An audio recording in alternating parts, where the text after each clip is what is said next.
इसीलिए इन पंक्तियों के साथ बात को शुरू करूंगी कि भगवान का सौदा करता है, भगवान का सौदा करता है, इंसान की कीमत क्या जाने, जो धान की कीमत दे न सका वो जान की कीमत क्या जाने।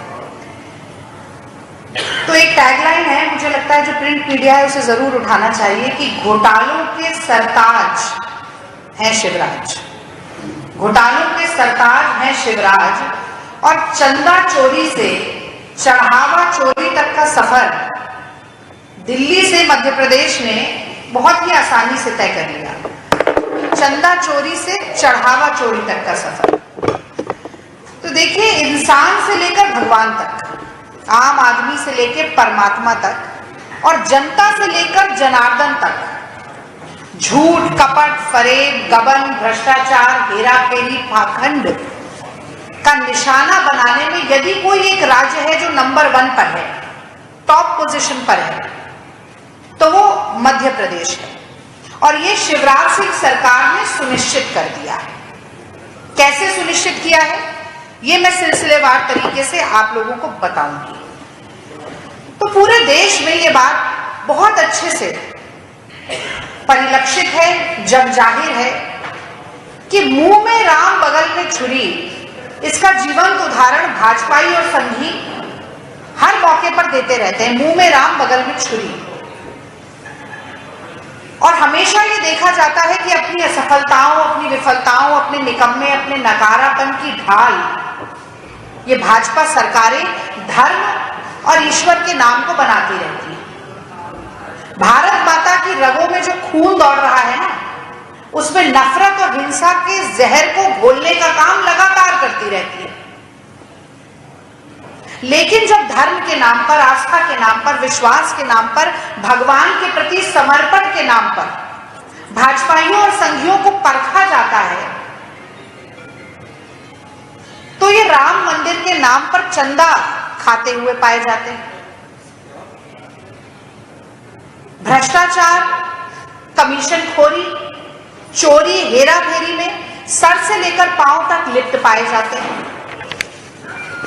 और इसका प्रमाण अगर खोजना हो, इसको प्रत्यक्ष रूप में अगर देखना हो, तो मैं देश की जनता से भी कहती हूं कि आप मध्य प्रदेश की तरफ रुख करें, एक से एक बढ़िया उदाहरण आपको मिलेंगे।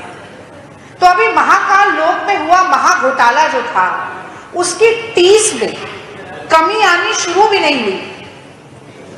मात्र 30 किलोमीटर प्रति घंटे की रफ्तार से चलती हुई हवा ने जिस तरह से कमीशनखोर सरकार का भांडा फोड़ किया, उसके दृश्य अभी स्मृति पटल से धूमिल भी नहीं हुए। कमल पर विराजमान सप्त ऋषियों की खंडित मूर्तियों की जो हमने तस्वीरें देखी थी, उससे देशवासियों की भावनाएं जो आहत हुई, उसमें कमी भी नहीं आई थी कि एक के बाद एक के बाद एक के बाद एक के बाद और घोटाले सामने आते जा रहे हैं। आज ही की खबर है, महाकाल लोक के घोटाले का तो मैंने जिक्र किया, अब वेंकटेश लोक का घोटाला सामने आ गया। सतना की खबर है, तो वो एक वादा करके गए थे बड़े मियां, तो बड़े मियां छोटे मियां सुभान अल्लाह, मैं बार बार बोलती हूँ, ये डबल इंजन की सरकार और एक ऊपर बैठे मोदी और नीचे बैठे शिवराज सिंह के लिए। तो एक वो वादा करके गए थे स्मार्ट सिटी, तो सतना में स्मार्ट सिटी का काम चल रहा था। वो स्मार्ट सिटी के काम चलते हुए काम के दौरान वेंकटेश लोक का जो मंदिर परिसर है, उसका जीर्णोद्धार और सौंदर्यीकरण होना था। 8 करोड़ की टाइल्स लगाई गई परिसर में और 2 दिन में उखड़ गई। मात्र 2 दिन में टाइल्स उखड़ गए। तो स्मार्ट सिटी का तो क्या होगा नहीं होगा वो अलग ही बात है, 100 स्मार्ट सिटी बननी थी और ये हो रहा है।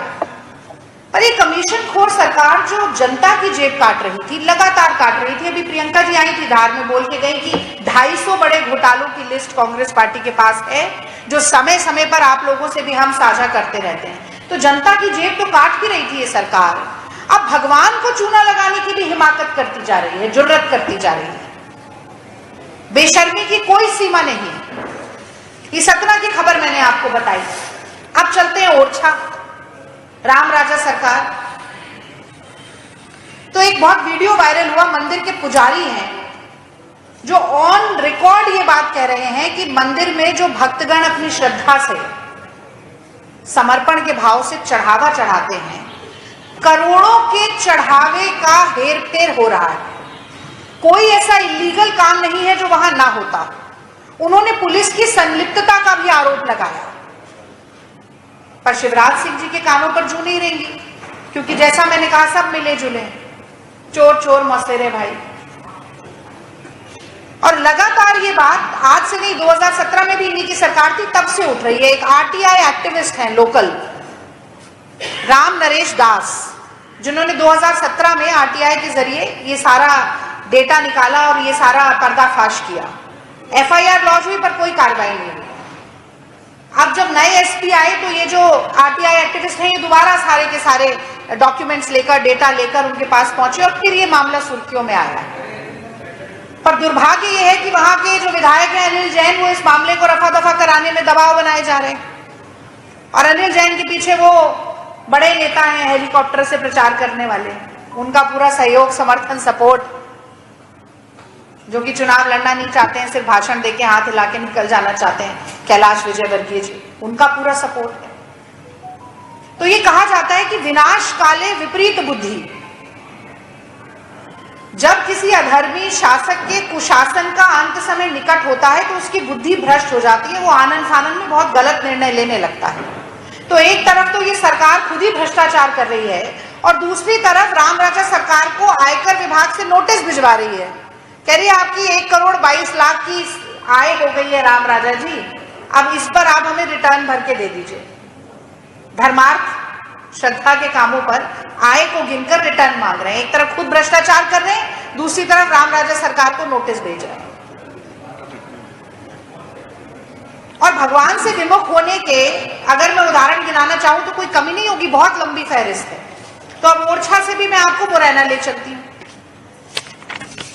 बजरंग बली के नाम पर नोटिस भेज देती है सरकार और कहती है कि हनुमान जी आपने अतिक्रमण किया हुआ है रेलवे की जमीन पर, और भाषा यह है कि 7 दिन में खाली नहीं किया मंदिर तो भगवान को धमकी दे रहे हैं, हनुमान जी ने अतिक्रमण कर लिया है, मंदिर को हटाइए।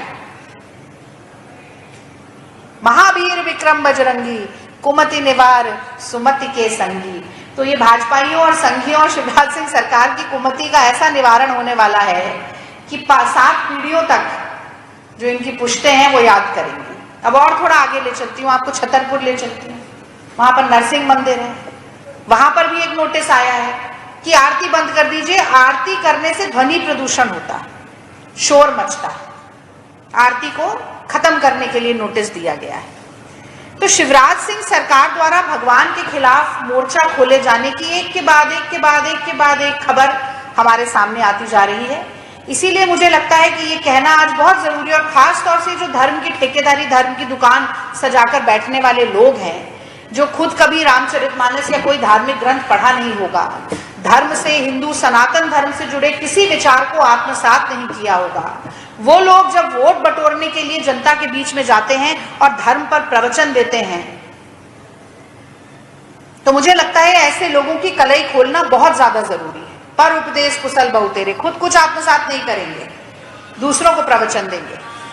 तो रामचरितमानस में लिखा हुआ है, निर्मल मन जन सो मोहि पावा, मोहि कपट छल छिद्र न भावा। तो आज बहुत लंबी प्रेस वार्ता नहीं करूंगी और ये कहते हुए खत्म करूंगी कि भगवान से विमुख इस कपटी, अधर्मी, पापी सरकार को जनता नहीं करेगी माफ, और वोट की चोट से भारतीय जनता पार्टी होगी साफ। बहुत बहुत धन्यवाद। मैडम, आपने अनिल जैन का नाम लिया, निवाड़ी विधायक है, तो वहाँ पर मैडम जो सीओ है विगत 15 वर्षों से वहाँ पे पदस्थ है। बीच में कांग्रेस की 15 महीने की सरकार आई, जो भी नहीं लगे वो, और उस सीओ का प्रभुत्व मैडम पूरी 71 पंचायतों में है और उसका प्रमोशन भी हो गया। विगत 15 वर्षों से वहाँ वो पदस्थ है। तो इस संबंध में आप क्या कार्रवाई करेंगे उसको हटाने के लिए? वो आज मतलब देखिए, 18 साल बनाम ये जो 15 महीने का जो प्रश्न बार बार उठाया जाता है, मैं समझती हूँ कि ये थोड़ी ज्यादती है। आप, हमारी सरकार जो अब मुझे लगता है कि 1-1.5 महीने में बनने ही वाली है, उसके बाद आपको इस तरीके के सवाल पूछने का मौका ही नहीं मिलेगा, इतना मैं आपको जरूर आश्वासन देती हूँ।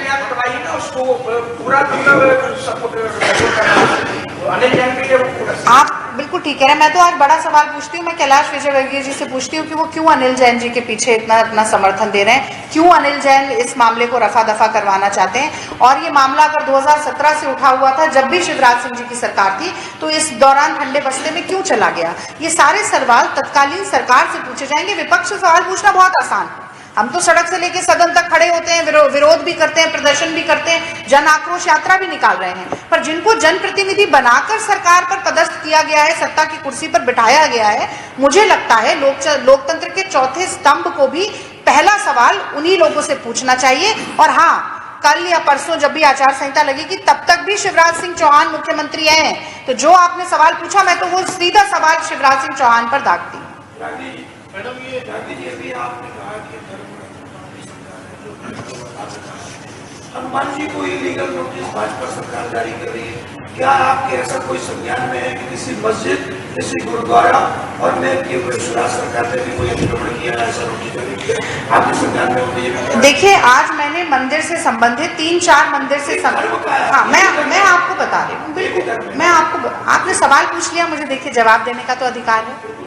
अब मंदिर पर अगर सवाल पूछा जाए कि ये मंदिर के साथ अधर्म क्यों कर रहे हैं, हाँ, हिंदुओं की धार्मिक भावनाओं के साथ खिलवाड़ क्यों कर रहे हैं, तो आप तुरंत मस्जिद को ले आए, तुरंत गुरुद्वारे को ले आए, मैं एक अलग पीसी करूंगी। पर ये मंदिर बनाम मस्जिद, ये हिंदू बनाम मुसलमान मुझे नहीं चाहिए, ये पाकिस्तान, ये कब्रिस्तान मुझे नहीं चाहिए। आज की मेरी प्रेस वार्ता बहुत ही सटीक और सीधी थी। मैंने कहा कि आप नकाब पहने हुए हैं धार्मिक होने का, पर आप अधर्मी हैं। आप अधर्मी हैं क्योंकि आप धर्म के नाम को आड़ बनाते हैं और उसी के साथ धार्मिक परिसरों में आप भ्रष्टाचार करते हैं। और महाकाल लोक का तो घोटाला ऐसा था कि पूरे देश ने देखा, पूरे देश ने वो खंडित मूर्तियां देखी हैं। और मैं तो कहती हूँ, हिंदू ही क्या, हर देश का जो वासी है उसको दुख हुआ जैसी तस्वीरें हमने देखी। तो ये तो कहते हैं हाथ कंगन को आरसी क्या, तो ये तो बिल्कुल ही प्रत्यक्ष बात है। पर इसको अब आप बना दें कि मुसलमान या गुरुद्वारा या चर्च या क्रिश्चियन, मैं आज उसमें नहीं जाऊंगी। मैं पूछूंगी कि ये 3, 4, 5 जो घटनाएं हुई हैं शिवराज सिंह सरकार के कार्यकाल में हुई हैं, इस पर शिवराज सिंह जी का क्या जवाब है।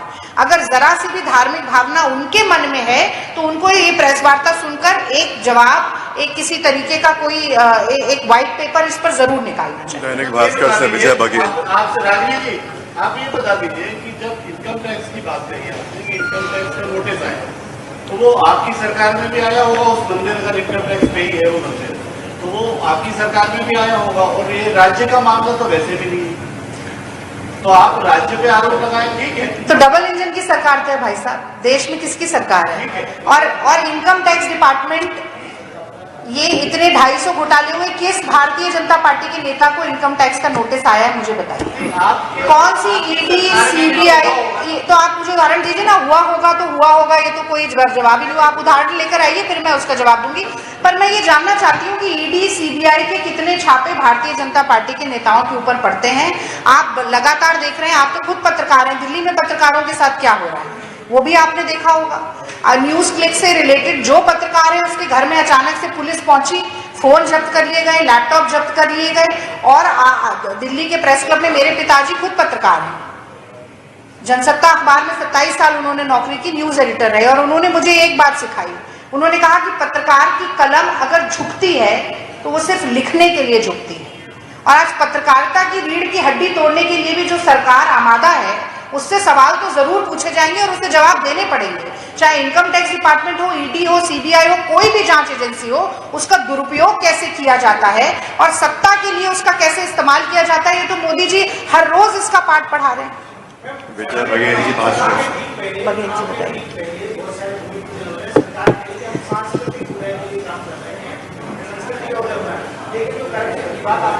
जो लोग बच रहे हैं, क्या इनका एक ऑडिट कराएंगे आप, जहाँ निर्माण कार्य हुए और इनमें कार्रवाई की बात, कार्रवाई होगी क्या जांच की बात? देखिए, सबसे महत्वपूर्ण बात जो आपने कहा कि चुनाव के होने से ऐन पहले, अधिसूचना आने के ऐन पहले बहुत सारे, आज मैं तो कोई ये देख रही थी, 19,000 करोड़ की परियोजनाओं की घोषणा मोदी जी एक भाषण में करके गए, 10,000 करोड़ की दूसरे में करके गए। और शिवराज सिंह चौहान जी ने कितना, 53,000 करोड़ की, हाँ 53,000 करोड़ ना, मैं पढ़ रही थी, 53,000 करोड़ की घोषणाएं आप कर रहे हैं। 4,22,000 करोड़ का आप कर्ज ले चुके हैं। तो आपके आय और व्यय पे क्या हो रहा है आपको कुछ नहीं मालूम है। और आनंद फानंद, जैसा मैं बार बार कह रही हूँ कि किसी तरीके से डूबते को तिनके का सहारा मिल जाए, किसी परियोजना का नाम सुन के कोई 1 वोट 2 वोट मुझे मिल जाए, अब ये नौबत उनकी आ गई है। और तो और सोचिए, हालत भारतीय जनता पार्टी की ये हो गई है कि उल्टा सर्वेक्षण हो रहा है कि कौन सबसे कम वोटों से हारेगा, अब इसका सर्वेक्षण करने लगे हैं। तो जहां घोटाला होगा वहां जांच होगी। लेकिन महत्वपूर्ण बात यह है कि जितने भी लोक और संस्कृति और रानी दुर्गावती और अहिल्याबाई और महाराणा प्रताप आपको 18 साल में याद नहीं आए, तब आपकी दृष्टि में ये लोग गौण थे। और अब चुनाव आते ही क्योंकि आपको हर एक वर्ग से वोट चाहिए तो आपको ये याद आने लगा। अनुराग भाई, न्यूज़ 18। बिना बजट का होगा कि जो भूमि पूजन और निर्माण कार्य हो रहे हैं, क्या उन पर रोक लगाएगी आप सरकार में आएंगे? मैंने आपसे वही कहा कि सबसे महत्वपूर्ण ये देखना होगा कि कौन सी परियोजनाएं ऐसी हैं जो जरूरी हैं, कौन सी परियोजनाएं ऐसी हैं जो कि अनियमित तरीकों से लागू की गई हैं, तो उसके बाद ये सरकार निर्णय लेगी। पर मुझे ये बात सुनिए, मुझे ये बात बड़ी अच्छी लगी कि आप ये मान रहे हैं कि हमारी सरकार आ रही है, क्योंकि बार बार आप ये देखिए 3-4 सवाल ये पूछे जाते हैं कि आपकी सरकार आएगी तो ये करेगी ना, तो मतलब आप लोग ये मान कर बैठे, ये बड़ी संतुष्टि का विषय है।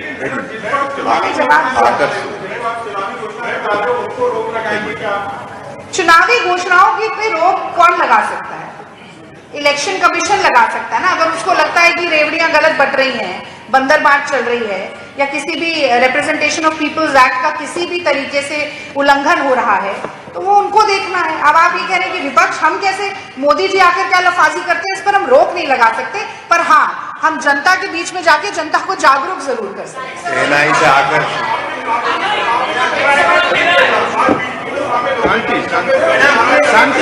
मैं सबके जवाब दूंगी। मैं देखिए, मेरी भाजपा, देखिए मोदी जी तो प्रेस वार्ता करते नहीं, लेकिन भारतीय जनता पार्टी यहाँ जो प्रेस वार्ता करती है 2-3 सवाल लेती है, उठती है, चली जाती है। मैं ऐसा नहीं करूंगी, हर सवाल का जवाब दूंगी। पहले आकाश भाई पूछ रहे हैं, वो तो तकनीकी, अरे भैया वो तो तकनीकी विधायक थे ना। 2021 से भी आप जान रहे हैं कि वो विधायक किसके साथ है। वो तो इसलिए लटके हुए थे कि उनकी विधायकी अगर पहले चली गई तो उनको पेंशन नहीं मिलेगी, विधायक ही नहीं रहेंगे, तो वो इसलिए, वो तो सबको मालूम था, होना ही होना। और कुछ समय बाद बहुत पछताएंगे। अभी चुनाव देखते जाइए, इब्तदाई इश्क है, होता है क्या आगे, रोता है क्या आगे आगे देखिए, होता है। काफी लंबा समय हो गया है, कांग्रेस पार्टी भी सूची जारी कर पा रही है, और ये भी सचिन बिरला भी कांग्रेस। भाई साहब, मैं धर्म पे आज प्रेस वार्ता करी, क्यों कर है दिन में आप हमसे निकलवाना चाहते हैं सूची? काहे? भारतीय जनता पार्टी को निकालने दीजिए ना, श्राद्ध में लिस्ट निकालने दीजिए उन्हें, जनता उन्हें श्रद्धांजलि देने वाली है, हम अच्छे मौके पे निकालेंगे। और कमलनाथ, 1 मिनट रुकिए, कमलनाथ जी ने कल बड़ी लंबी सीईसी की मीटिंग चली, उसके बाद प्रेस वार्ता करके बोला कि हमने सहमति बनाई है कुछ नामों पे, उसकी संख्या आपको अखबार में भी आज लिखी हुई मिली, और जैसे ही और 1-2 बैठक होंगी उसके बाद हम सूची जारी करेंगे। बिना सूची के तो चुनाव नहीं लड़ सकते ना, हम करे दिन में मत निकलवाइए। न्यूज़ से प्रमोद है, प्रमोद के सवाल। अरे सचिन बिरला जी तो तकनीकी रूप से टंगे हुए थे, अच्छा हुआ चले गए, कोई दुख नहीं है। अगर वो नफरत का फरमान वालों के साथ जुड़ना चाहते हैं, जुड़िए, हमारी मोहब्बत की दुकान। प्रमोद इंदौर में एक 3 साल 8 महीने की बच्ची के साथ दुराचार हुआ। राजधानी भोपाल में प्रमोद मासूम बच्ची दुराचार से शिकार हुई है। उसको 5 से 7 घंटे मेडिकल के लिए हमीदिया में भटकना पड़ा, जो महिला आरक्षक है उसको धरने में बैठना पड़ा। बहुत हुआ नारी पर वार, यही नारा दिया था ना। और डबल इंजन की सरकार की हुंकार भरते रहते हैं मोदी जी जब भी यहाँ पर आते हैं। और मैं तो आज, आपने बहुत अच्छा सवाल पूछा, न सिर्फ नाबालिग छोटी बच्चियों के साथ बलात्कार हो रहा है, 3 से 4 बच्चियां रोज शिकार हो रही हैं, बल्कि उसके बाद जो पुलिस की तफ्तीश है उसमें कमियां निकलती हैं। जो उज्जैन में बच्ची भटकती रही, पुलिस ने कहा कि विक्षिप्त है, मानसिक रूप से भिखारी है, इस प्रदेश की नहीं है, और उसके बाद अगर वो मेडिकल फैसिलिटी लेने के लिए कहीं जाती है तो वहां उसको बार बार घुमाया जाता है।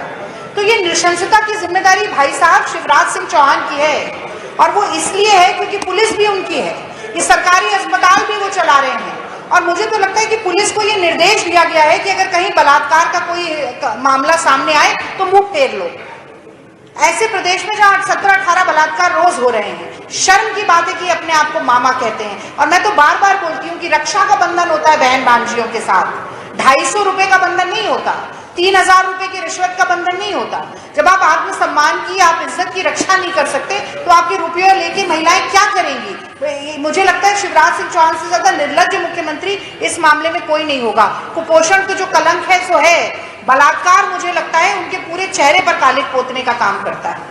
रागिनी जी, पिछले चुनाव में ये डिस्कशन एक आया था मंदिरों के कॉन्टेक्स्ट में कि जिसका मंदिर है उसका प्रशासन, फाइनेंसेस, मैनेजमेंट, अपॉइंटमेंट सब उसी समाज के होना चाहिए था। But at one point of time government ने ये कहा कि इसके इंडाउमेंट्स के अंदर लाकर इसके अपॉइंटमेंट से फाइनेंसेस तक सबके सब सरकार देगी। इस पर विरोध हुआ।